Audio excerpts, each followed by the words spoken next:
The Global Latin Factor Podcast. Welcome you and to another episode of the Global Latin Factor Podcast, where we talk about Latino everything. Thank you very much for joining for another episode, another amazing episode, because we have the creator of Latinx Hip Hop that shows love to artists who, like him, are creating beautiful music and deserve to be noticed. He's also artist manager and much more. We have Daniel, a.k.a. Sin Illanoy, a.k.a. Lil Sin, a.k.a. Latinx. What's up, my bro? How you doing? What's going on, man? You went deep on them names. I guess you did some homework, huh? Bro, you already know. You're not Yeah. what I do. Then I'm gonna find some stuff about. Yeah.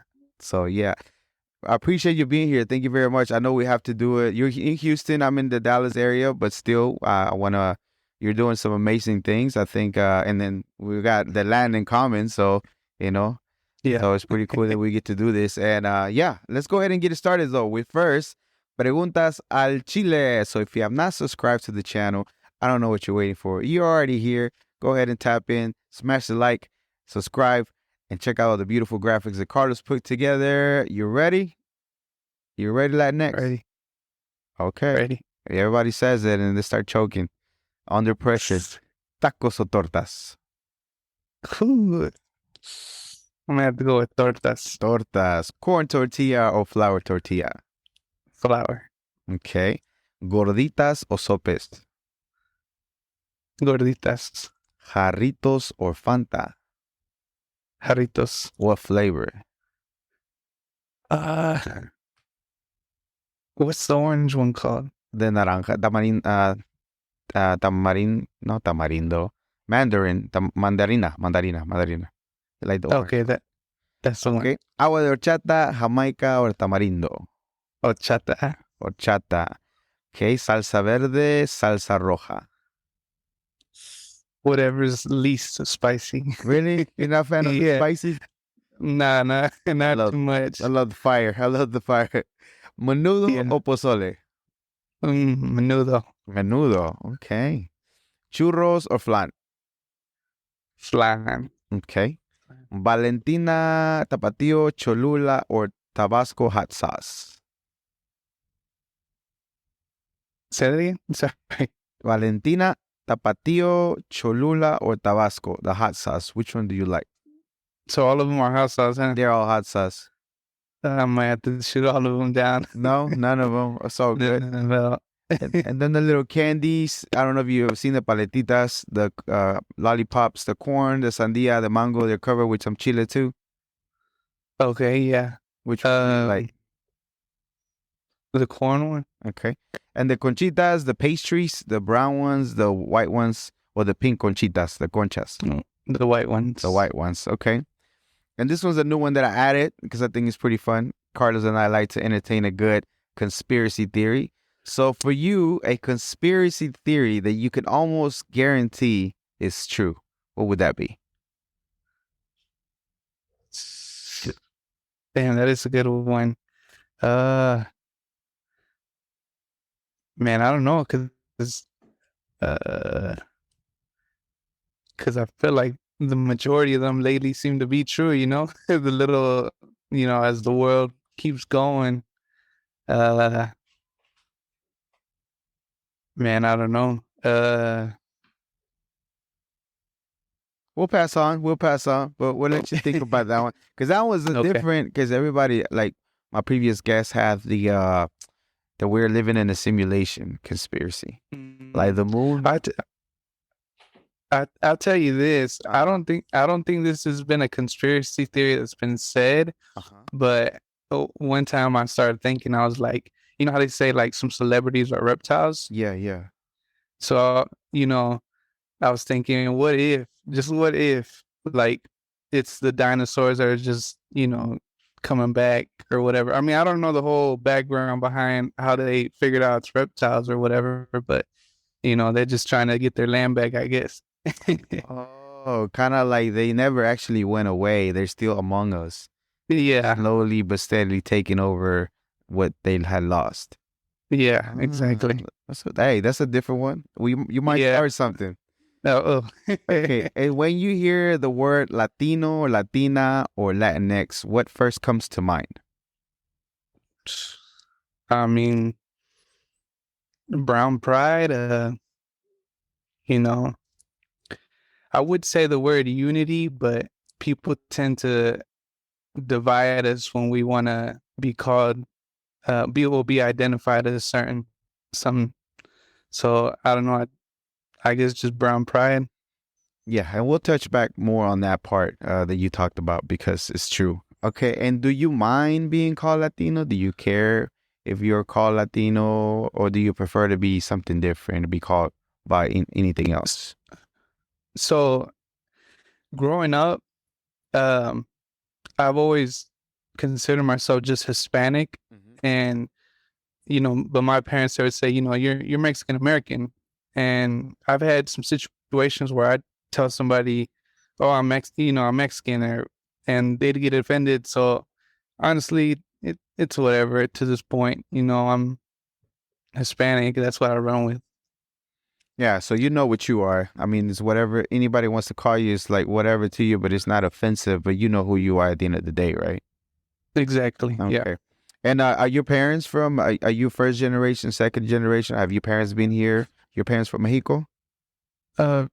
First, because my mom came here when she was 4. No, maybe 7 or 8. Oh wow. My dad came a little later, maybe when he was 16 or 17. But yeah, they were both born in Mexico. But my mom, I mean, she was practically raised here. You know what part of Mexico? Both? Oh, I think I never visited with them, but I think it's Monterrey and Reynosa. Oh wow. You never been to check out the Mexico? Check out the. We went. I think like I don't think we went to go like visit family. I think we just went to.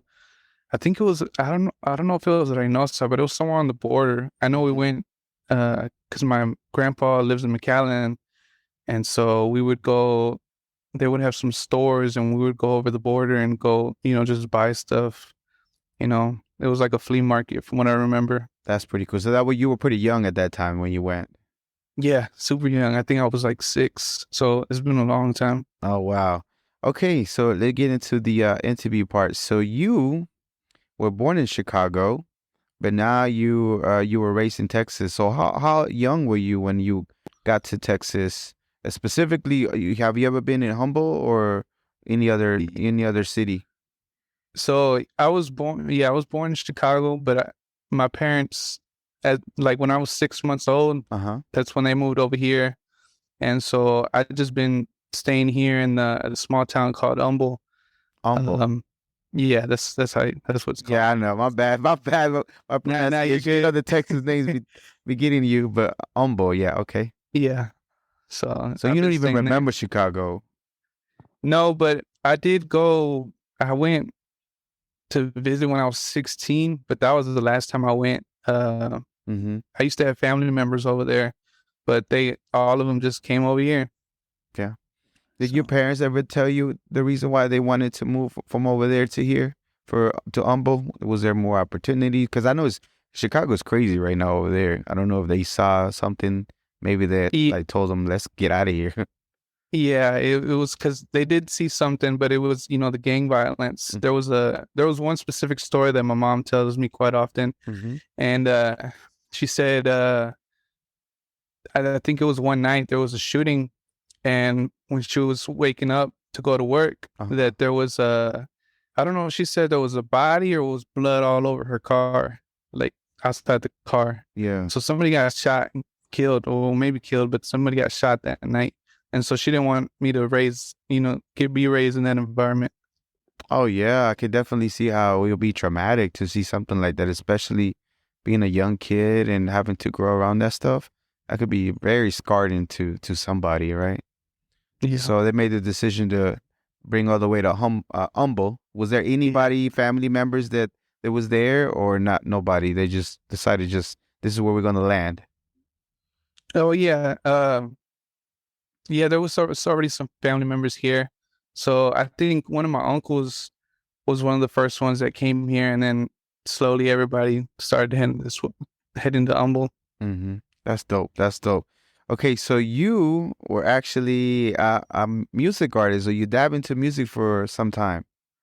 Yeah, so that was more like I guess a high school thing. I was really into and I used to rap, and I used to go by Lil Scene. That was the name that I started with. Uh-huh. And yeah, I had like I said, it was only in high school, and once I graduated high school, it's kind of when I stopped messing with it. I mean, I still wanted to be a part of it. Like that was I've always wanted to be a part of music somehow, some way, and I ended up choosing this route.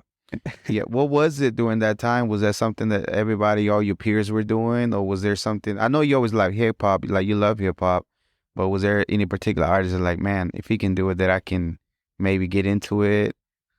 So at the time, I feel like there wasn't too many, well, at least where I stayed at, and the few that were doing it, they were on the Houston rap. Like I feel like all of them rap the same. It was the Houston flow, the Houston rap, and so the rap that I like was more like the East Coast stuff. So that's the kind of rap that I personally like.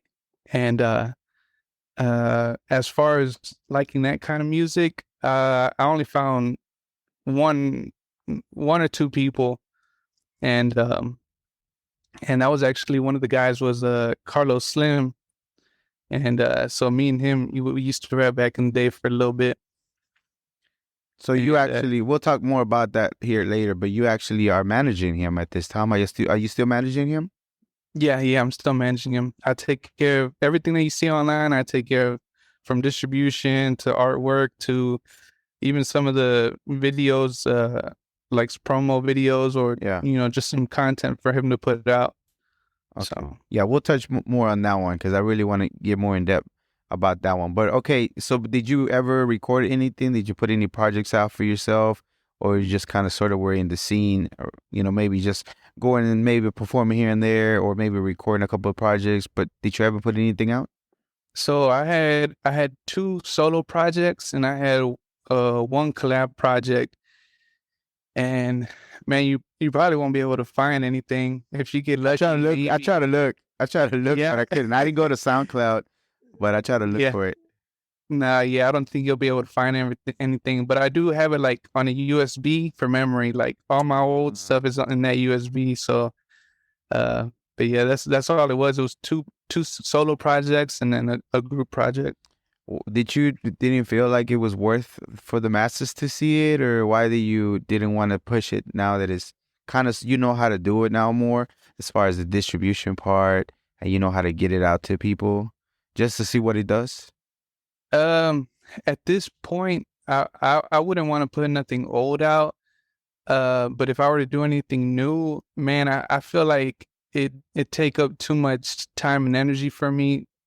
I don't want to take all the focus, for the Latinx Hip Hop page, and then obviously with what I got with Carlos Slim, I don't want another thing to add on, because then I'm gonna be all over the place. Yeah, that's true.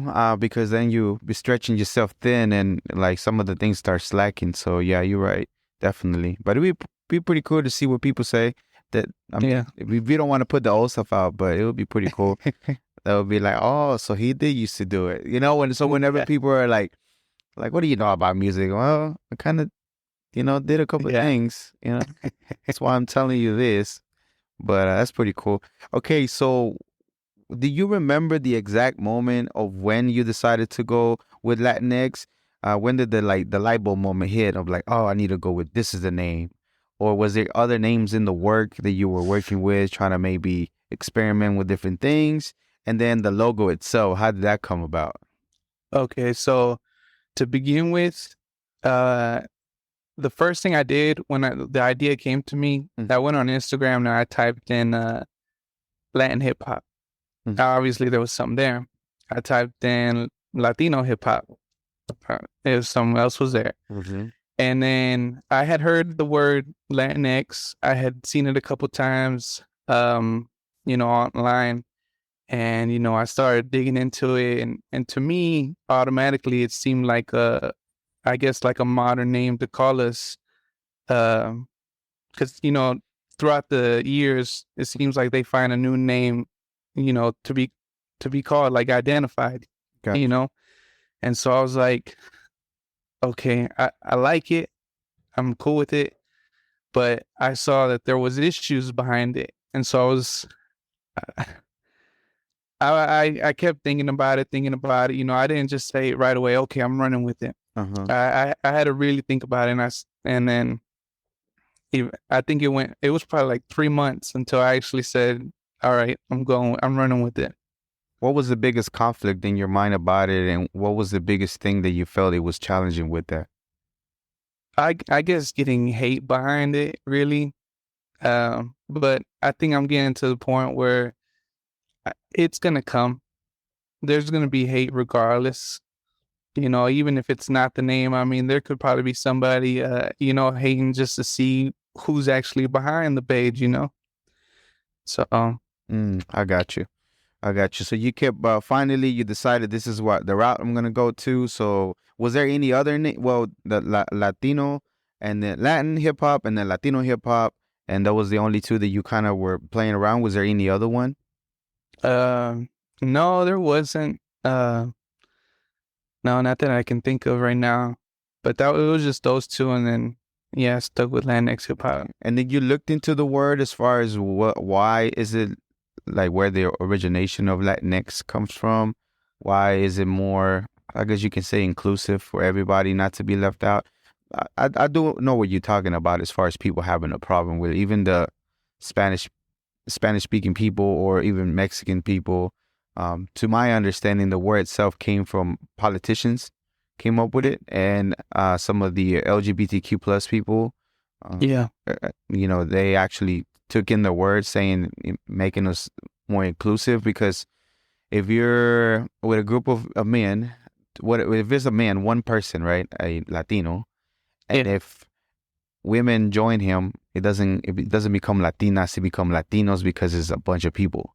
So people felt a certain way because that didn't kind of include them, because they didn't feel like that's what they were identifying.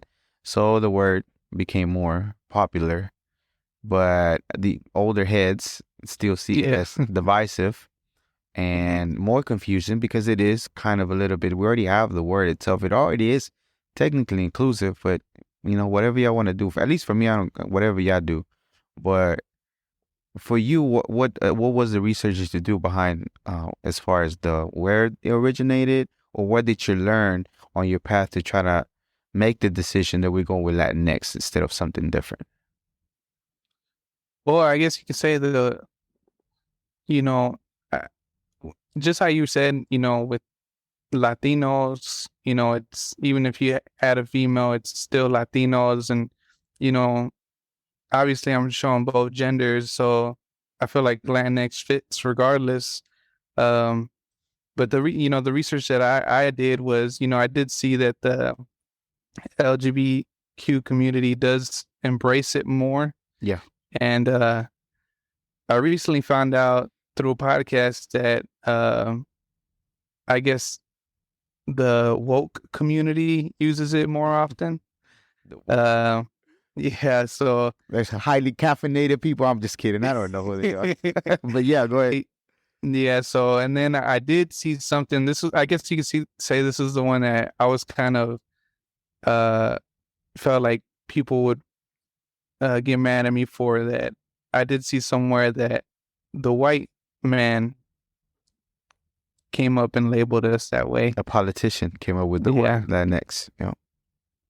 So, and I see, I mean, I get it, but I don't know. It was more modern, and I thought, I'll run with it. It didn't bother me. I think what you did with it, or what you've been doing with it, as far as what it means to you, as far as I'm covering the male side and the female side, and anybody that does Latino music in general, Mm-hmm. and a Latin has been a word for some time, but yeah, there's a modern thing on it with the X. It looks more modern, which I know that people don't see it that way, but to me, when I saw it, it'll be like, oh, because I remember when you first you started following me and I followed back and I started seeing what you was doing. I'm like, oh, that's pretty cool.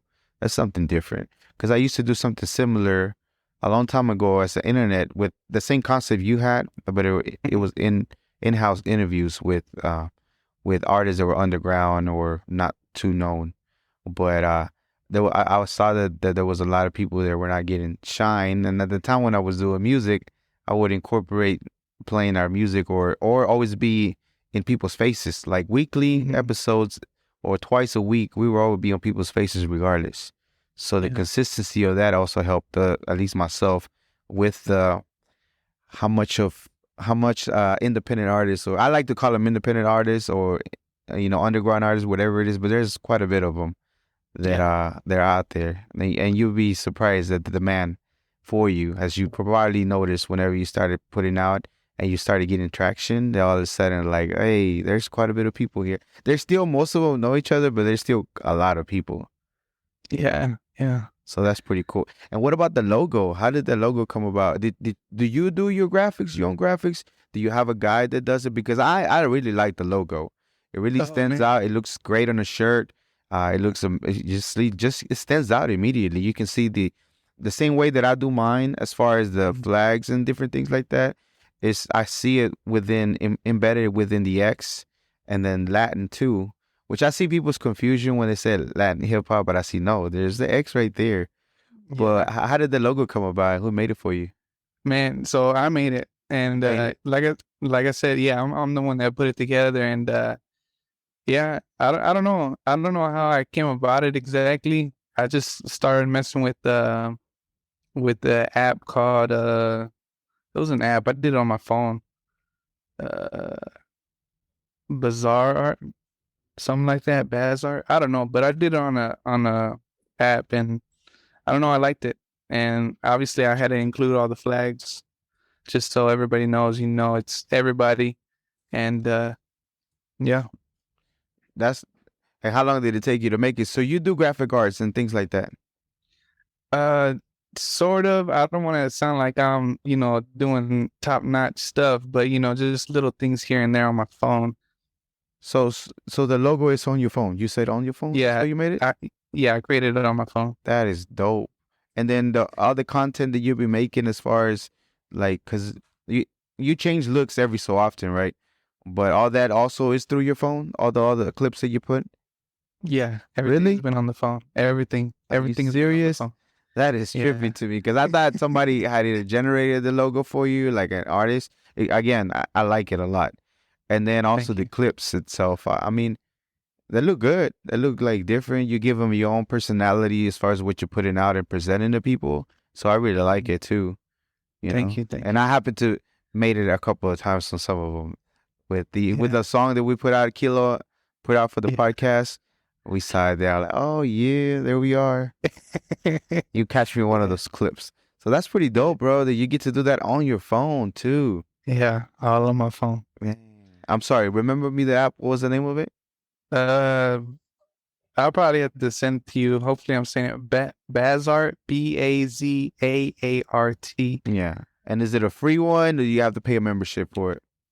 You gotta pay a member. Well, you could do the free, but obviously, it's only gonna let you do a couple things until you feel like you need to pay for the extra other features. So I got you. It's a little monthly $9.99. So I got you. Okay. Hello, quickly jumping in to let you know, we know that you are enjoying the episode. Hit the subscription, hit the bell, and again, right back to our programming. Thank you very much.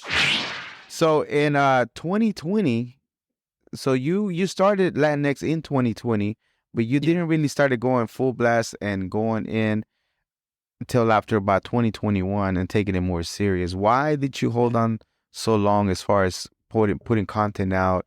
Were you trying to figure out exactly what direction were you going to go, or why did it take you? Why did you hesitate to put in content out? So the main reason why it took so long is because at the time I didn't know too many artists. Like if you ever have time and you scroll all the way to the bottom, you're only gonna see like people like Bo Bundy, Crystal Poppin. People already kind of got a name for themselves, or Snow the Product, and that's all you'll see. And it wasn't until I can name 2 artists who reached out to me, and then I started going through their following and finding more underground artists. It was Crispiola Yeah. and Misery. They're the first 2 underground artists, local artists that reached out, and then I started, like I said, started going through their following, and that's when I started meeting more artists, and then started posting their videos, and it was take off since then. Yeah, because you'll still be showing the mad love.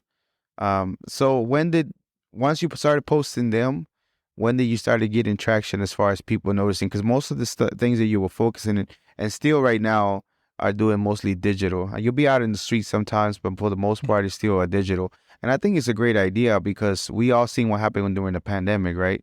Mm-hmm. So if something like that was ever to happen again, which I know there's not a conspiracy theory to me, but I think it's going to happen again. Yeah. That you already set that you don't have to do all that, right? Everything will be digital and you will be able to do that.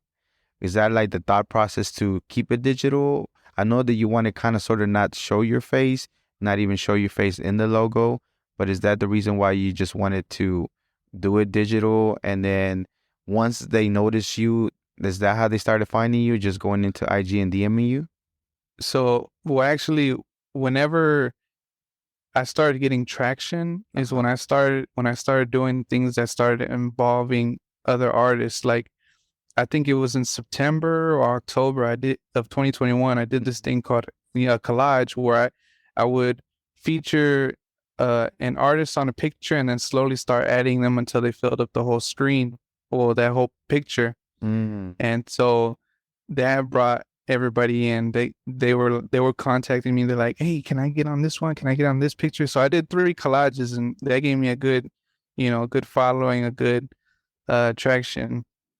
How many pictures per collage that you fit in? Do you remember how many was? I think it was 20 or 25 per, and you did 3 of them. 3 of them, yeah, I did 3 of those. So that's about 75 people who started reaching out, and then the word got out. Yeah. And then I just started I did like tournaments and started getting that traction come in. Everybody wanted to get involved because I'm not too sure if you're familiar with like tournaments that people have on Instagram, but they normally charge. Like they'll tell them, oh, it's 20 a slot, and then they'll try to go all the way and win it. But in my case, it was free. That's it gives artists the opportunity to show off their music. So I didn't know there was thing, but they have a prize at the end. That's the reason why they charge, right? Yeah, I think so. Yeah, some of them do. That one kind of makes sense if you are gonna win something. It's an incentive to you to push it.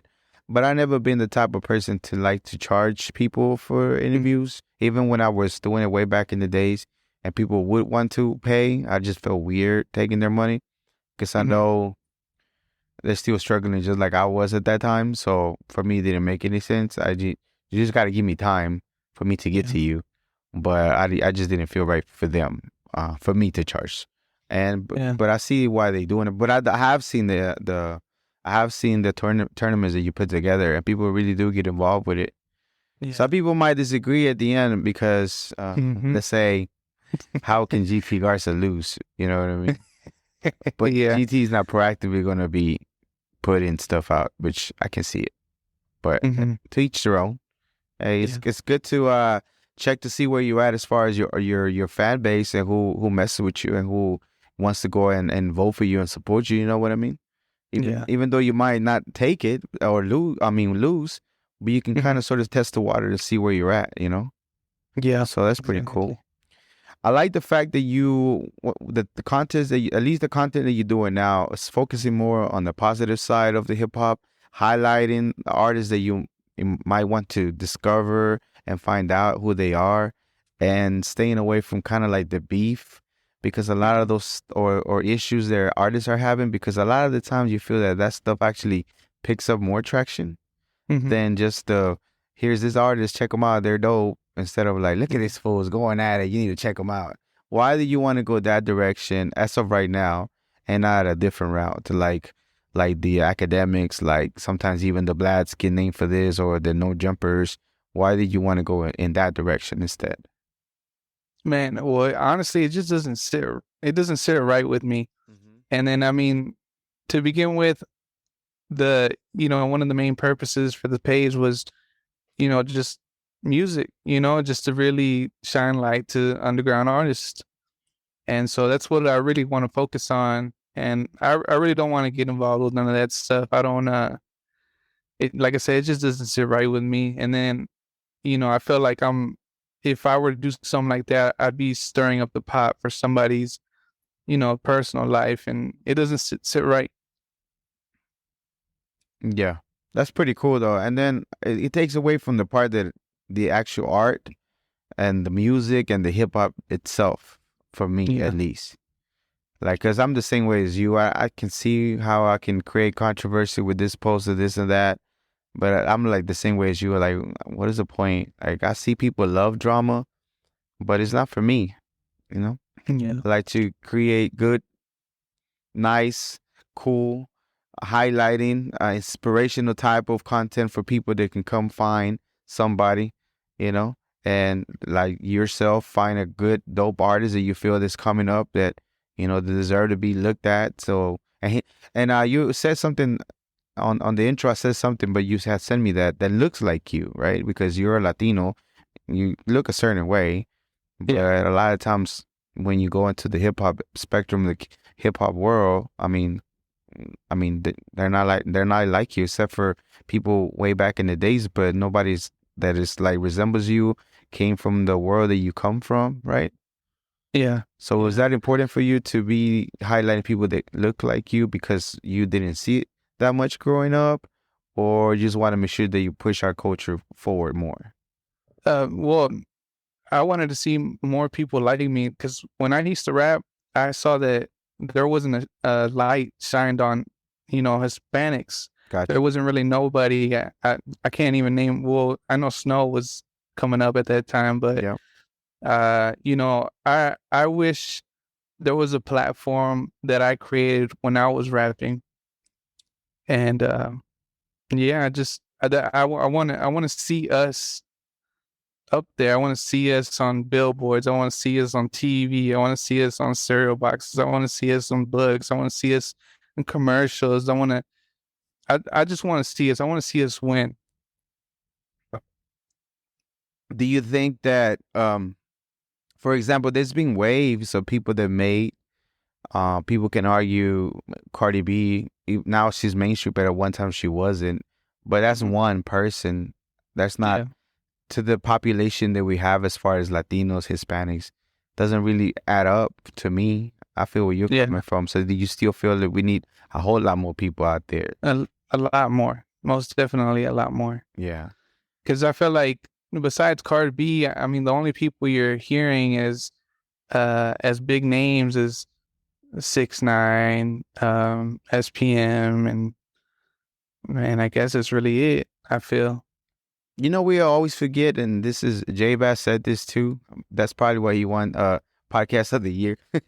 It's because Baby Bash, we forget about that dude. He put in some great songs that were not, I guess you can say it wasn't rap, but it was rapping. And, he's Latino, he's Mexicano. So we forget about it, that he was in there for a minute doing his thing. Platinum. Yeah. Platinum too. So, but you don't have clear eyes either, bro. So yeah, he doesn't look like you. I'm just kidding. But yeah, I think we forget about him sometimes. I think Baby Bash did a great deal of things, but sometimes we tend to skip over. After SPM, it was him. It was Baby Bash, and then I think Snow, and then there's a couple of other ones. How do you feel about the ones that are up and coming, such as D-Baby, OT, that Mexican OT, Crystal Poppin', Miss Gold? I think that's more relevant names that I heard, especially here in Texas. How do you feel about them so far and the direction they're going? I like them. And, I want to see them. I do want to see them up there, and I hope everything works out. And I know OT and D-Baby, they're really making noise. I know Miss Gold's on the come up. Crystal Poppin', she's really doing her thing. There are some others that I do feel like deserve it as well that haven't gotten it so much. especially here in Houston.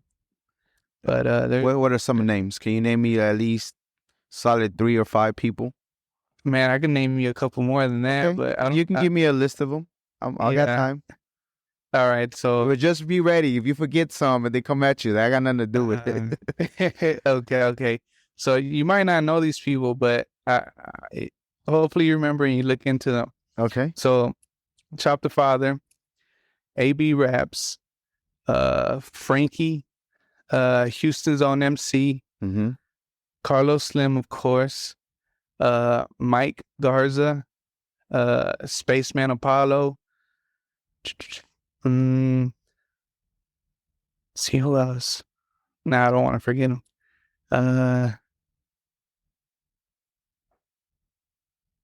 Now put the pressure on you, see? Yeah. Let's see. Damn, they're gonna kill me. Man, I guess that's mainly as of right now, but Well, there's more. if you wanna grab your phone, if you wanna go through IG, you can check some of them to make sure you don't miss. But we'll clip that part of the ones that you feel like should be looked at, and hopefully once we put it out, you can tag them to show that why do you feel that they're some of the ones that are coming up good? Like, do they have their quality, their consistency, their presentation? What stands out to them out for you? What stands out of them? So this goes back to when I was telling you how I like that East Side rap, East Coast rap, and they come with those bars, those metaphors, those delivery. I feel like the majority of them all come with that package, like that real hip hop shit. Like if you like Biggie, or if you like Wu-Tang, you like I can't think of nobody else, but that's the kind of rap music they make, and that's the stuff that I really like. Gotcha. There's this guy, AB Raps. He actually just came out with a project called Suble with goddamn Joe Chris. And man, that project right there was, man, he rapped his ass off. And if I could compare AB to anybody, it'd be like J. Cole almost. Really? J. Cole? Yeah. Okay, so all these artists are very lyrical. What about the production? Do you think they got a particular song that could take them upstream, or do they just rather prefer to have that type of rapping skill and not really not necessarily sell out, but just focus on making great music, making great rap, hip hop with bars type of music? Yeah, no, they definitely can. Like, I think what they need is just, I guess, more marketing, or just, I guess if they had the money to, really, do a commercial or whatever, I think they could really sell it. Like Chop the Father's got this one song called, I think it's called Never Told. And I feel like that's a great one. Carlos Slim has a song called Red Light. I feel like that was a straight radio hit. Let's see. There's this producer by the name, I think, Bad Child, and he created a project with 4 songs with focus on what's it called? It was focused on a TV show with 4 old women. Can't remember the name of the Golden Girls. Golden Girls. Yes, sir. So he did a project based on the Golden Girls, and he had 4 artists only. He had Chicano Vega, John Black, AB Raps, and Chop the Father. That project, those 4 tracks, beautiful. I feel like that should have been a project that should have been heard worldwide. It was a good one, really great one. Okay, I'm gonna go back and listen to the interview and go back and find his artist. I want to check it out. I enjoy good lyrics sometimes. I enjoy like hits that really don't have no message, but sometimes I do want to hear what they gotta say. Yeah, and I agree with you too. Like there are some artists that I know they're not lyrical, but they can put together a song. Either they'll catch me with a hook, or they'll just catch me with a couple nice lines that they put in a verse, or or just the sound. Yeah, just the sound. Yeah, I know one of my homies gives him a hard time but it's just creative. You know what I Yeah. mean? I mean, that is just freaking hilarious. But you can't deter away the fact that they made something and people like it. Yeah.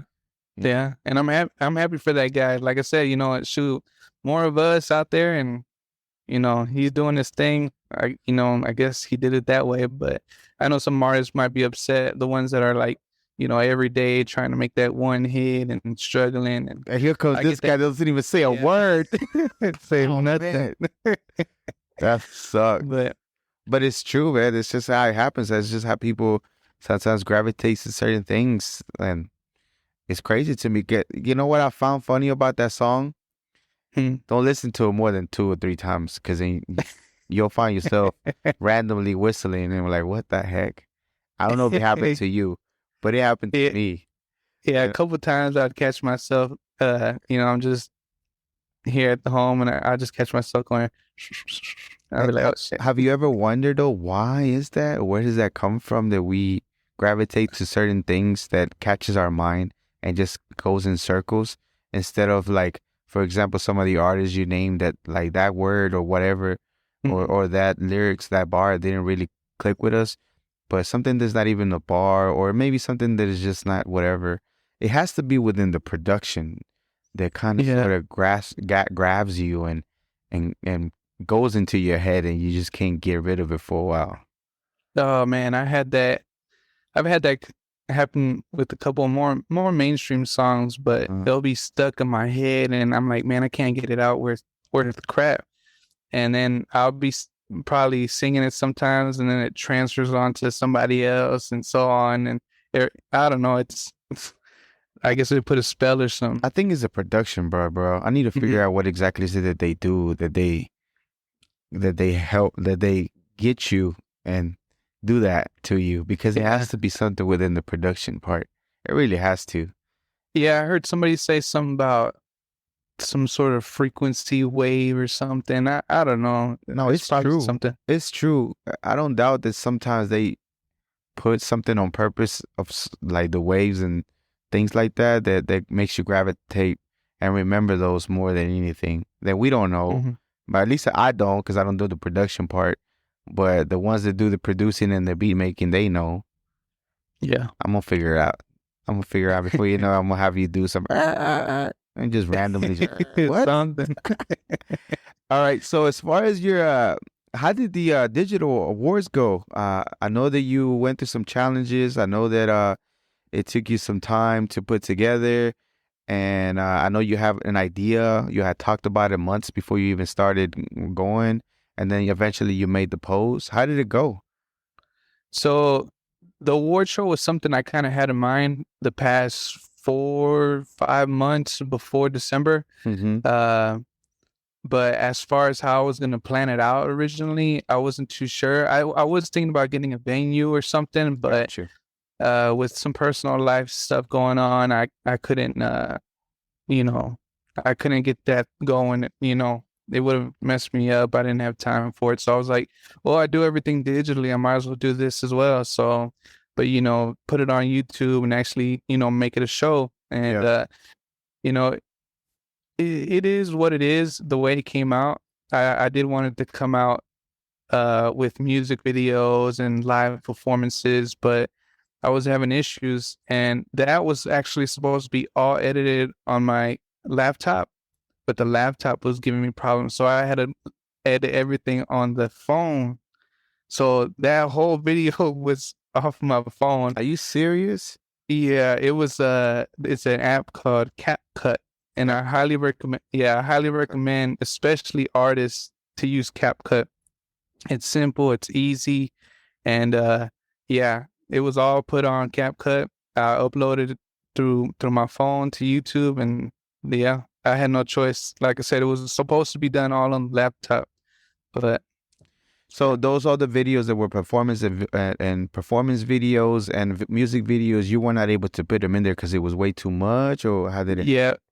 So, man, everybody probably would have had to stay up till maybe 2, 3 in the morning if I would have ended up putting them on. But you couldn't do them pre-record. You wanted to actually do the live. No.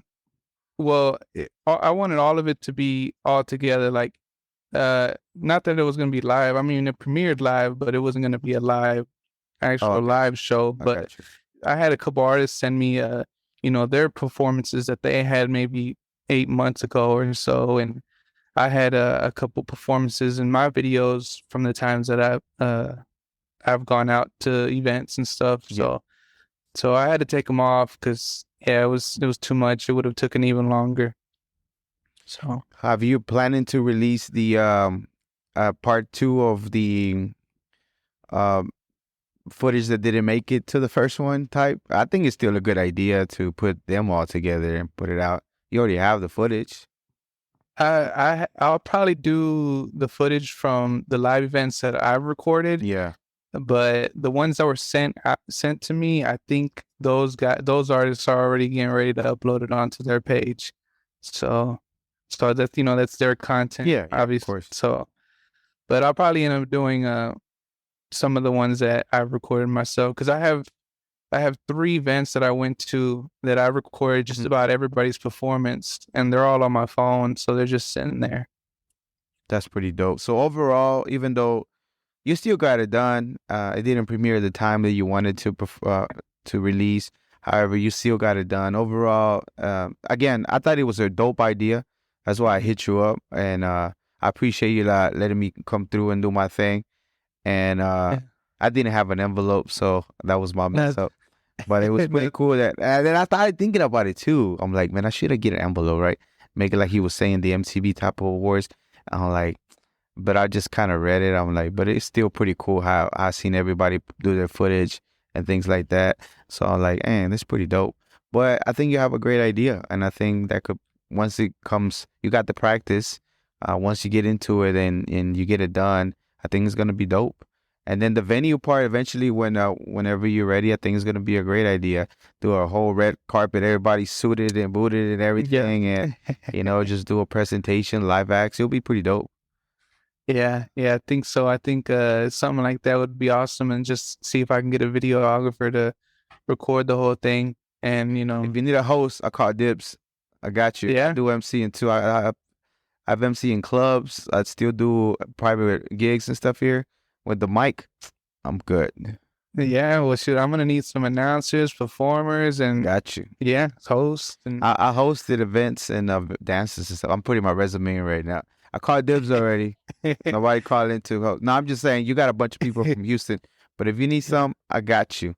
But that's pretty cool. So overall, you feel pretty satisfied how it came out, how it turned out? Yeah.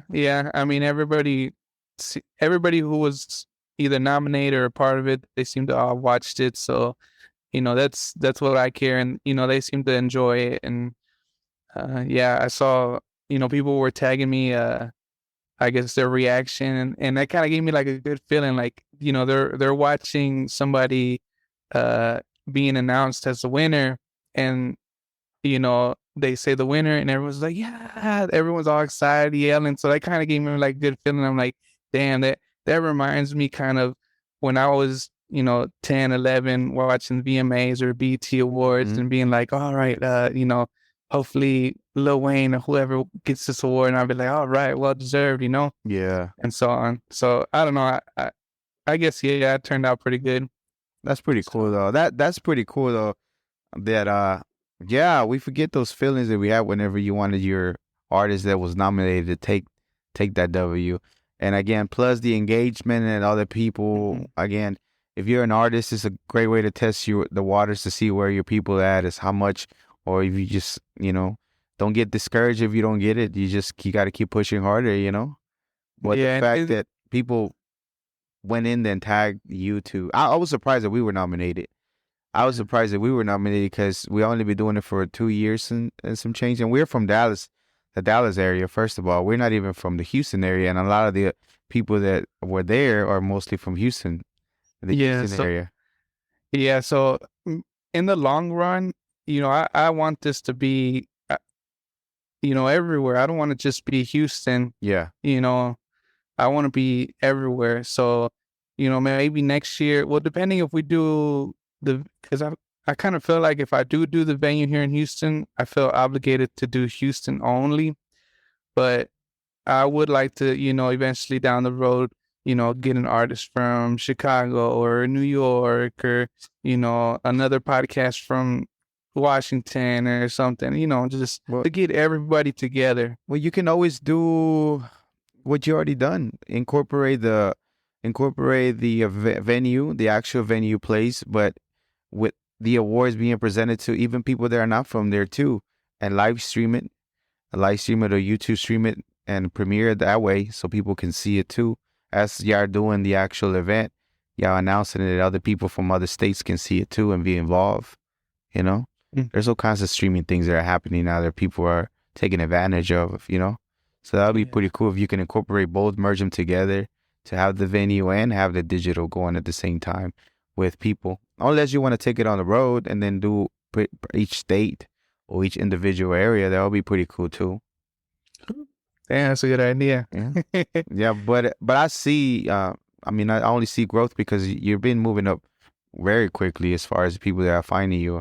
And there's definitely a market for the people that you want to showcase, and I'm pretty sure they hit you up. But I like the product. I like what you put out.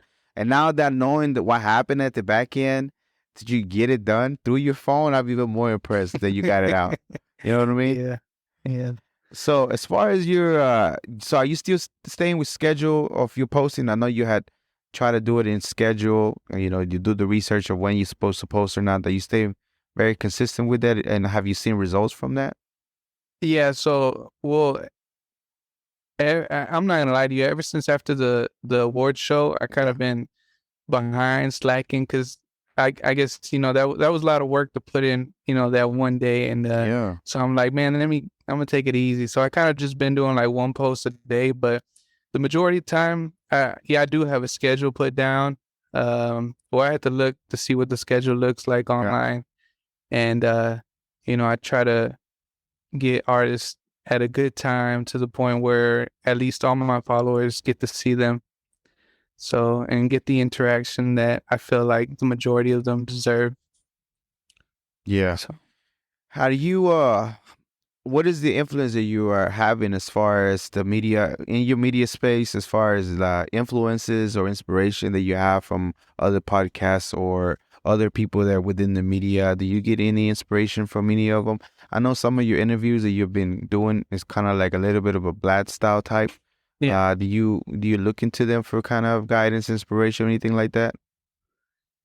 So the main reason why I did it that way is because I still wasn't ready to like show face yet, and so I just kind of did the interview that way, and I don't want too much focus on me as a person. I want the focus on the brand.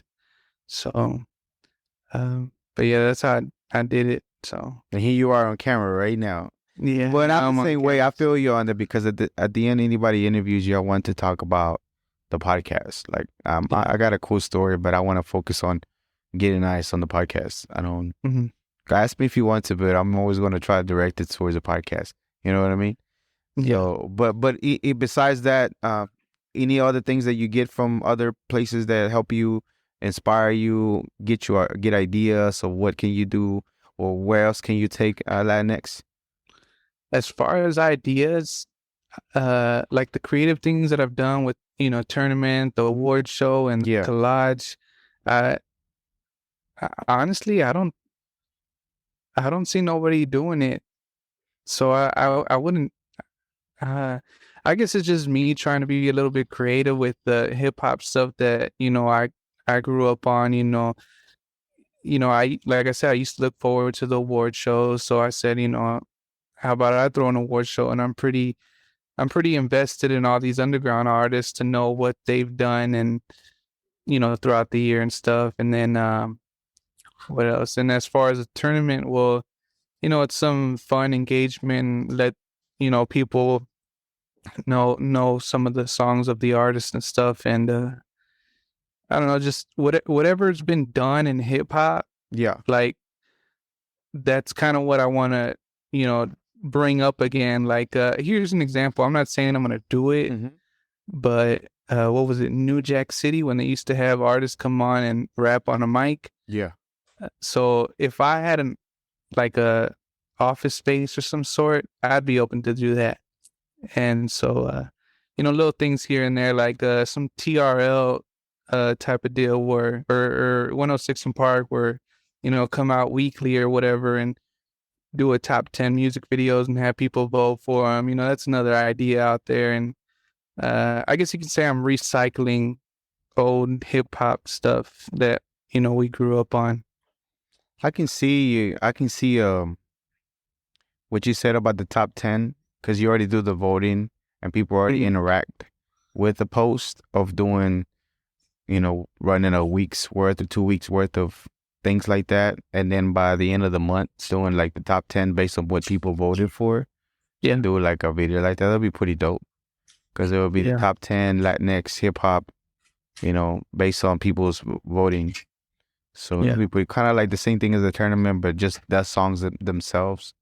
Yeah, and then they'll stay on, and then when someone drops a new song, they can get involved or something and see how well that song does in the top 10. See if it's, I guess, good enough to stay in the top 10 type of deal. Yeah, yeah, you got some good ideas. I hope that you make them happen. I mean, you made this happen and it's going well for you, but I see why you kind of sort of have to maintain focus on one thing so that way you don't lose traction on it, but eventually figure a way to incorporate all the other ideas within the same Latinx hip hop umbrella to do different things, and people don't just get bored with the same thing over and over. You know what I mean? Yeah. So that's pretty cool. Where did your love for underground hip hop come from? Is that because you used to do music? Is that how kind of sort of the love came to give love to the underground? I like that you asked that question. So originally, like, my parents didn't put me on hip hop. They didn't put me on no type of music. When I got brought up and introduced to music, I was introduced to alternative rock music. I was into Linkin Park, The Used, and I can go on and on. So it was kind of more like that emo rock music is what I was into. Gotcha. And it wasn't until maybe like 8th grade, I believe that was 07, 06. My cousin, he started introducing me to hip hop music, and he really got me into, he introduced me to Wayne and Zero, and then I started exploring more into it. And then as I started exploring more into other hip hop artists, then that's when my cousin was kind of getting me into rapping, because he was kind of he would freestyle here and there, and he said, come on, get on freestyle. And then that's when me rapping, making music and stuff started happening. And but yeah, that's how it was. And I really dived deep into the hip hop scene. Like, I started looking into old artists and yeah, so that's pretty dope. And then after that, you evolved with that, but not only, so even though you stopped making music, you felt that you were still going to be involved with music somehow, not only with Latinx hip hop, but you also do artist management, which is, right now you have Carlos Slim. Yeah.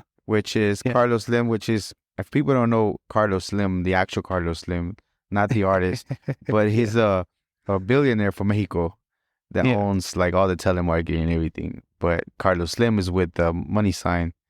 S, so it's pretty cool. So if I'm not mistaken, you mentioned him earlier, that y'all actually go way back in the days. So y'all used to rap together back in high school? Yeah, so we used to have his brother introduced me to him, and we ended up forming a little group, and that's when we did that collab project I was telling you about. What was the name? The group? A different type of perfect. A different type of perfect. Ah, got it. So, or ADTP for short. Just So that's actually the name that I came up with.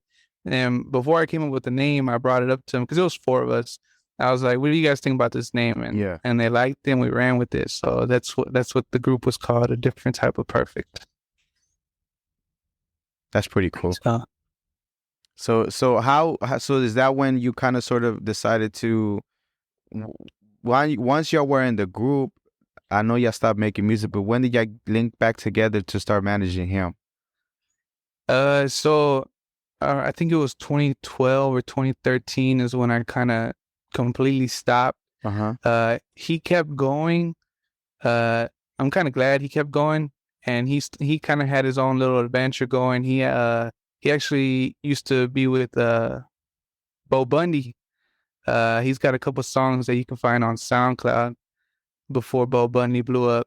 And then I guess, I don't know if he stopped hanging around with Bo Bundy or this is when Bo Bundy took off. I don't know the whole story, but, he was telling me, he needed help and he really wanted to push it. And I told him, well, let's get back in this, but let me play a different part.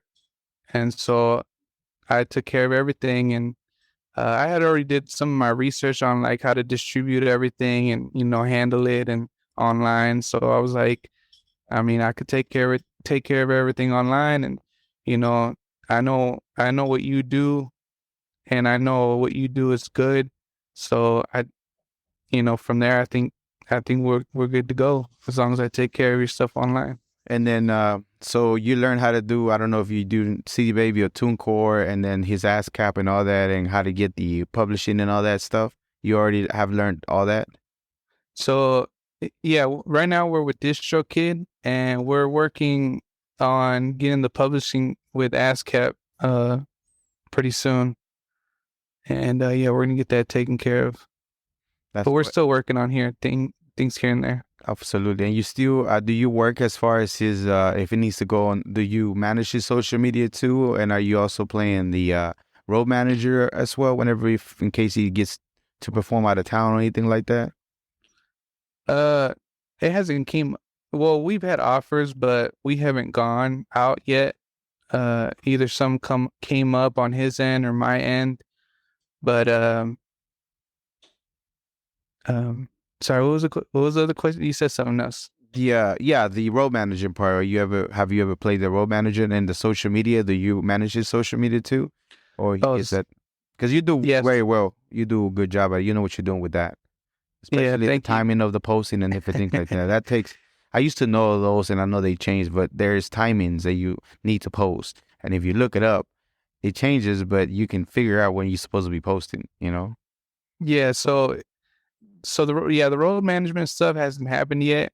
We just haven't stepped out yet. But as far as the posts, like, say we're out somewhere, I might record him or take a picture of him, and then I'll edit it and I'll send it his way and tell him, hey, post this sometime tomorrow at so time or whatever, and put this as your caption or make sure to add this hashtag or whatever or whatnot. And so, but I don't actually like log into his Instagram and manage it, but I'll tell him, when to post, what to post. That's pretty good. I mean, you done the research to know what's effective and what works and what might get him more eyes. So it's pretty cool that you get to even tell him that he's willing to take that feed and upload it and put the hashtags that you told him, because based on the research that you done, that it works. It works if you consistently do it. Like here in the music, if you don't post in a couple of days, people might just skip you over and forget all about you. Or the algorithm might just like, oh, this dude's not active enough. You know what I mean? Yeah. So you have to just keep playing the game. So you've been dabbing on doing a little bit of interview, and I've seen a few interviews that you have on your channel. I don't know if you're going to get back in there. I don't know if it takes so much of your time still. It's still within the hip hop, the Latinx Hip Hop umbrella. But is that something that you wanted to do, like a podcast type, or? As far as podcasts, probably not yet. But as far as the interviews, the way that I've been doing them, I do plan on continuing them. I actually have one interview that I still have to put together and upload. But there's already been artists that have contacted me, and I told them, let me just get back with you. I got to see how my schedule is, and we'll definitely set something up, because I enjoy it. I love sitting down with these artists, and I'm pretty sure you do as well, when you sit down with people and actually get to know them and see how they started. And to me, I like it. I love it. Getting to know them, how they got there, and all their influences and all that stuff. And yeah. Do we know the name of the artist that's pending to come? Are you able to tell us yet or not yet? Yeah. I mean, I named him AB Raps. That's Oh yeah, the one I was talking about earlier. yeah. So yeah, he's one of the videos I still gotta uh edit and put together. So, but other than that, there are other artists that are already contacting me, and so I just gotta set a date and do that. That's pretty cool. And for any artist that's interested in hitting you up for posting or whatever the case might be, again, everybody runs their stuff differently. But on interview, I saw that you have your own people that you have an eye out, whether somebody tagged you and they telling you about them and you find them, you kind of sort of have your order of what you're gonna go. But there's people that are sometimes willing to want to get ahead and pay for their services. If anybody wanted to get a hold of you for that, how do they go about it? Do they just DM you? Is there an email that they need to go to? I know your website is in the works, but how does the best way to get a hold of you? Just a DM. Just hit me up in the DM. People they'll be rude. Yeah, exactly. There'll be some people that just send you something and it's all like, man, you could have said hi, how's your day going? And there's something. I feel funny. This is not against anybody, but just know that there's a way we're people. Like, we're just people like y'all, right? Yeah. But it makes me feel funny whenever they just send me a link of their song or whatever directly, and that's it. I'm like, what do you want me to do with this? Like, Yeah. click on it, give you a view or what, and nothing else. And then they don't follow you. And they don't check your stuff or nothing. Yeah, they don't follow anything. Like, dude, like, you're not going to benefit off of me. I mean, we're going to work together to benefit each other, you know? And I know you work the same way. Like, you follow me, I'll follow you, and this and that, you know? And then we just keep it rolling. There's not going to be one way. And then your video is not the greatest quality ever. Like, even worse, bro. Get your stuff up before you do that. Like, and that's kind of, for me, it's rude. No. Like, because I wouldn't go without even saying a hi or hello, you know? Starting off. And then saying your name after, you know? Hi, my name is so-and-so. How you doing? You know? Yeah. So, like, I think it's so funny when they do that, bro. It's just hilarious to me. I don't know where it comes from. But I don't know. People are different, but I just find it funny whenever they do that. I'm like, I know. You're not even following the page. So what are you talking about? Yeah. So, okay. So tell me the Spotify list thing that y'all, Spotify and Apple Music playlist that y'all do. I don't know if it's a big deal. Maybe I'm not in tune what that is, but I know you do certain playlists. What does that consist of, and what is it exactly?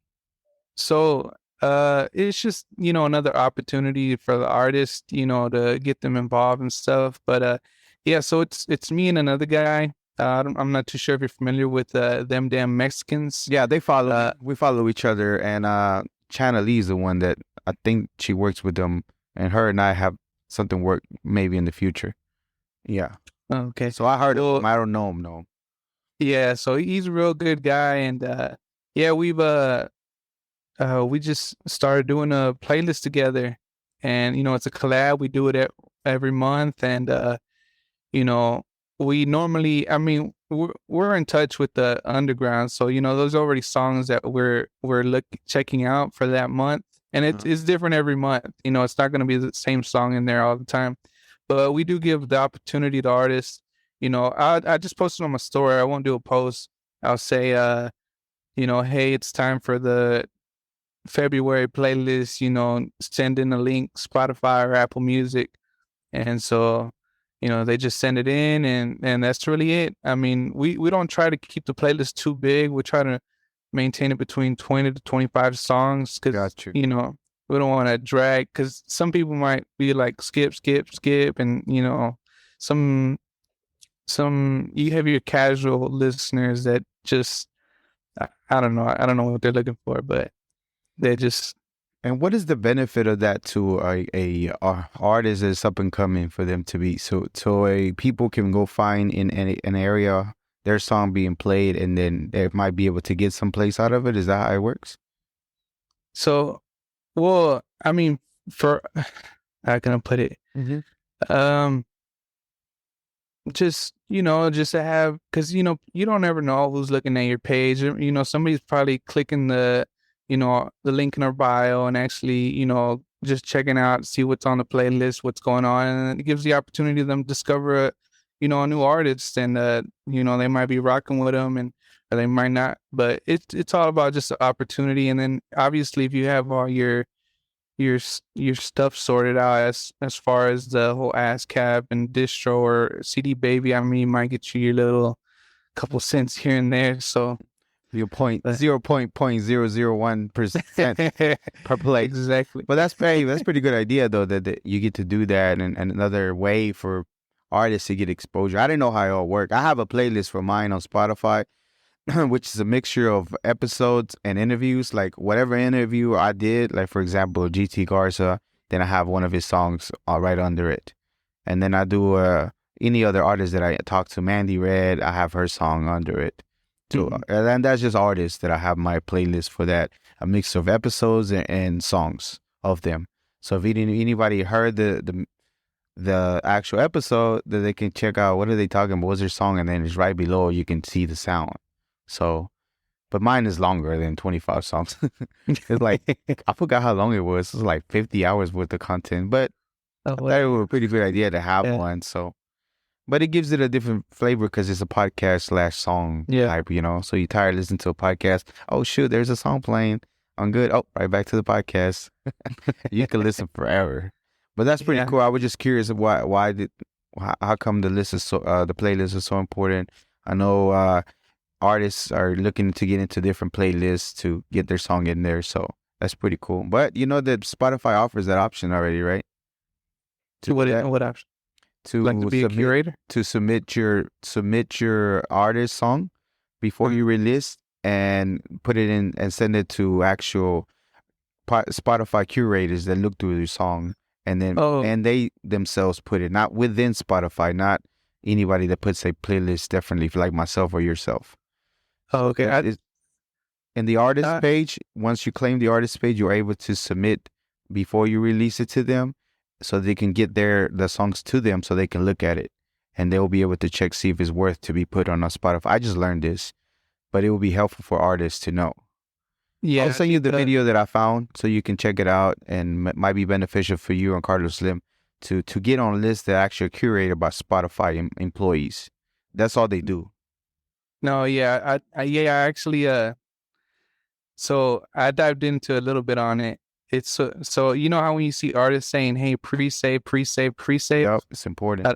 Because that will push them to actually get onto those playlists. So it's got to be like the song where you could upload it, but it won't premiere for maybe a month or so.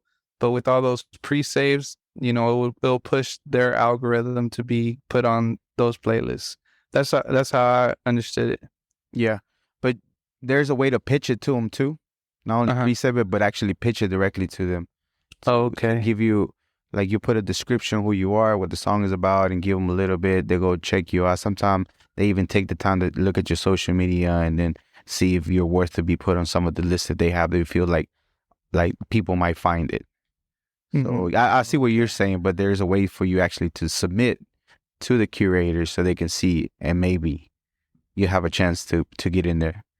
On one of their lists, and I don't know exactly how that works, but I know I'm pretty sure there's a good sized list of people that they have for those lists.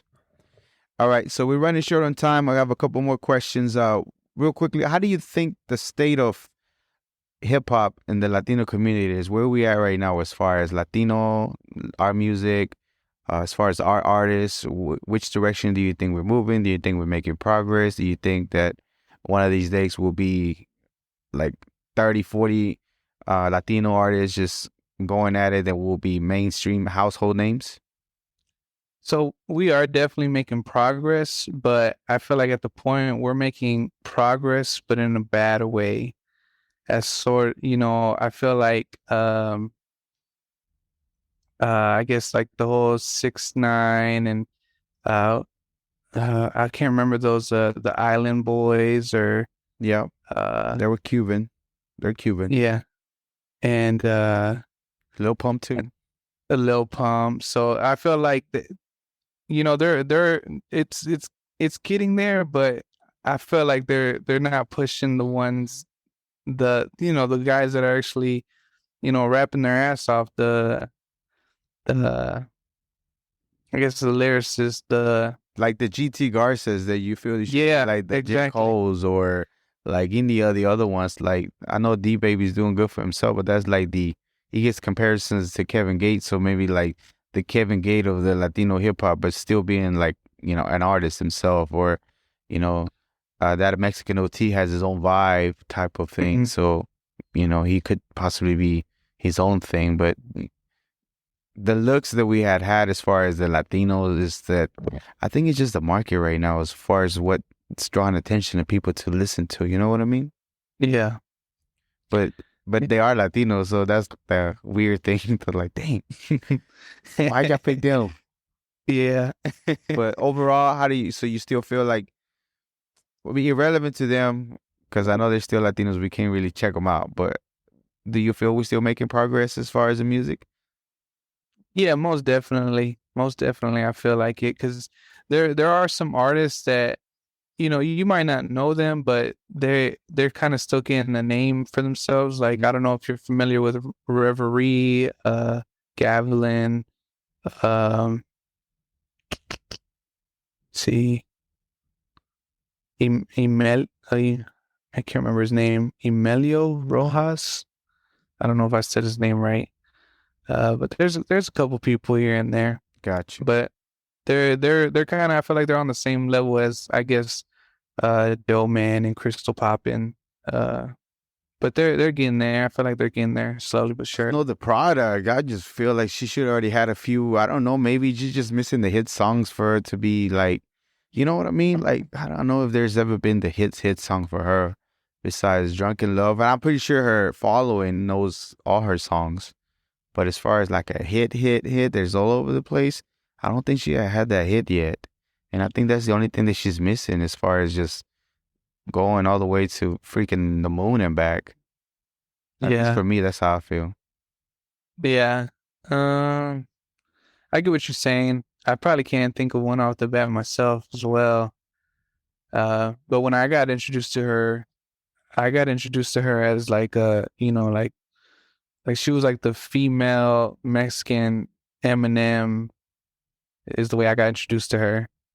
So, but as She's far really as me, good. She's super yeah, lyrical. I mean, but I think like maybe for me, I just feel like that one song will catapult her to beyond stardom. Like yeah, we know her, mhm, but everybody in the U.S. doesn't know her. So I'm pretty sure she has a huge fan base she packs out. But that one song will catapult her to everybody knowing her. You know what I mean? At least that's how I yeah. feel for her. But I mean, she's freaking dope as can be. Yeah. Definitely. All right. So real quickly, we're gonna end it. However, all your social media and do you have any events coming up? So yeah, you can follow me at Latinx Hip Hop, just like that. And you can follow me, I guess, on my personal, but I don't know if I'll follow back because I get confused with the artists. I don't want to We just do the say something. Latinx one. So the Yeah, Latinx and everything, right? Latinx on YouTube. yeah, You have a YouTube going? YouTube, TikTok, Twitter. It's all Latinx Hip Hop. And the So just website, like how is that. it coming along? The website needs a lot more work. I kind of uh, I I was given the idea of doing some sort of world star hip hop type of deal, but I don't know. I still have a lot of work to do on that one. I do want to have like a little sections where you can check out some sort of artists and, see a little bio and, probably update it to where it's like, here's their latest music video and here's the Latinx hip hop's pick music video from them. So it's a lot of work. We'll see. I Yeah. gotta, Yeah, most definitely. I can see it. But the ideas that you have, I hope you get them to execute. What about projects, new projects from your artists and merch? Any merch that you have? as far as will merge from him or me or both. Both. Okay, And so projects from you or him? Both. as far as projects for me, I don't have any in the works yet. But Carlos Slim is getting ready to drop a project called The Color of Money. Um, yeah, that one. The meaning behind that name, it's crazy. He explained it on an episode of Road Dogs that we went to. Yeah, he was going deep in it Yeah. as regard to what he was talking about. I heard that episode, and he was going in deep Yeah. about the So meaning of it. yeah, he's real. The majority of stuff he does, he makes sure it has some sort of meaning behind of it. But yeah, so he has The Color of Money, and he does have a show coming up. And I know he said he wants to get some merch together. Yeah. He's got a show at White Oak Music Hall here in Houston. Gotcha. It's gonna be, the headliners are Chop the Father and Chicano Vega, and yeah, Carlos Slim is gonna be one of the openers. And he, like I said, he does want to sell some merch there. What date is that? And I believe it's March 3rd. March 3rd. Yeah, March 3rd at White Oak Music Hall in Houston. So be on the lookout for the flyer that he has. Follow him and follow you. You probably have it posted too. Yeah. So we got that flyer out already, so it's available, and you can already purchase tickets, and they're only $10 tickets, so anybody can go, all ages. So that's dope. And as far as for you, merch shirts, I know they're in high demand. Yeah, so man, I'm actually behind on that because I was supposed to get with some online website, and they were supposed to send me a sample copy, but I still haven't received it. I was supposed to get it a couple days ago, but I gotta get back with it. Is that Teespring or somebody else? Yeah, Teespring. It'll get there. It'll get there. You know that I sell my shirts through Amazon. So they call you as an affiliate program, but you have to call. It's a print on demand, same thing, but you have to apply your social and all that. And then once you get in there, they start you off with about 5 designs, and then you can sell off of Amazon directly. But they pay you what's called a royalty. Same thing as Teespring too. So mine are through Amazon. Same thing, but Amazon is quicker. And usually they don't send you new examples. You actually just have to buy one. But their quality, I don't know if you've seen my previous videos, they're pretty good. Okay. To Garmin. So you might want to look into, it's called Print on Demand by Amazon. Oh, okay. Yeah, I'm gonna have to look into that because I know everybody loves Amazon. They already got their card ready. So you price them yourself, right? So depending on how high you price them or how low you price them, depending on your royalties that you get. But you don't do nothing. You don't touch nothing. All you do is put the link and the picture and have people go buy it, and then you just keep getting shirts in, and the royalties, it could be $5, $10, $7, $10, but you don't touch jack. Which I love that. Yeah, so printing stuff and printing merch, I've done that before, and having to keep with the inventory and everything. Like, you want to buy a shirt? Here's the link. Go get it from Amazon. Have it delivered to your house. But yeah, that's pretty cool. I can't wait for it. I'll make sure I grab me one. Okay, shout outs. Any shout outs that you have? Man, just really shout out everybody that I already mentioned, like the homies from Them Damn Mexicans, Carlos Slim, Houston's Own MC, AB Raps, Chop the Father, Chicano Vega, Mike Garza, and let's see, everybody that follows your page. Everybody who follows my page. So you won't get in trouble, man. Trying to help you out. Thank you. Okay. All right. So a few other questions. What is something important that you have learned doing this that you would tell your younger self that will help somebody else? What would that be? Repeat that question one more time. I'm sorry. What's something that you have learned in the music business or running your page that you would tell your younger self that will help somebody else? I guess just network. Yeah. Absolutely. Yeah, because we were talking about it with somebody else that your network it reflects on your net worth eventually. So eventually, of course, you have to make a good connections with people, because some people are just out for themselves, and you have to weed them out and have the ones that are going to grow with you and not just grab something and make their way, And especially in the music business, bro, it's not much different over there in Houston and Humble than it is here, that everybody is trying to get one up. Yeah. And I'm like, okay, dude, what about my part? You know what I mean? So no, let's grow together and let's build this, Okay. Another question, more serious, but I like to say a saying usually every morning when I wake up that I'm not immortal. I am mortal, and I will die one day. And that's not to scare people, but that's just to realize that that is what happens, right? We're not here forever. Hopefully, I wish you a long, prosperous life. However, at the end of your life, what do you want people to feel or think about your life?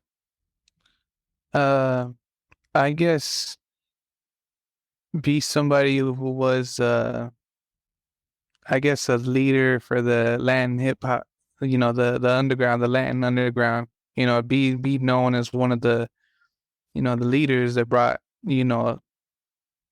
us up and brought underground artists up. That's dope. That's dope.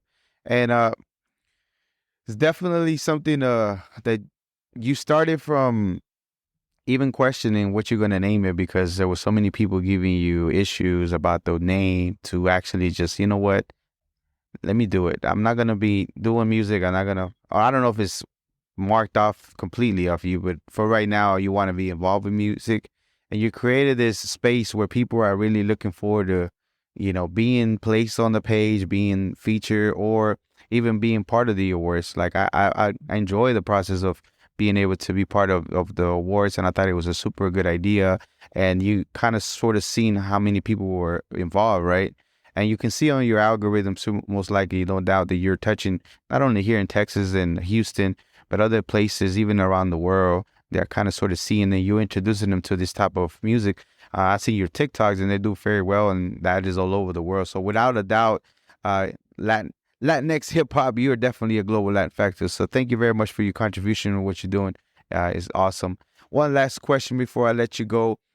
If somebody was to search you on a search engine or some kind of Google engine many years from now, what do you hope for them to find about you or Latinx Hip Hop?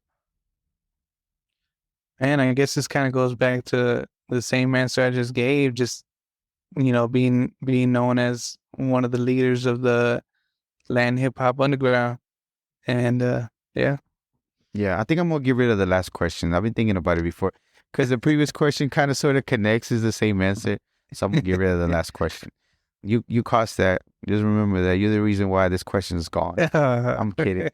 I wish you nothing but luck. You're doing some great work, and people are seeing it. And not only myself, but people are seeing it, and I hope to continue to see you grow. And awesome work that you do. I appreciate you. Thank you very much. Thank you. This was another episode of the Global Latin Factor Podcast. Remember, we are just like you. We are people. We are the spice in this melting pot that it is the world. Till next time. Thank you very much for checking out another episode of the Global Latin Factor Podcast. Make sure you go and subscribe to the channel. You are very important, and it means a lot to us whenever you go and subscribe and hit the bell so you can get notifications whenever we have new episodes. It really does truly mean a lot to us. Thank you very much.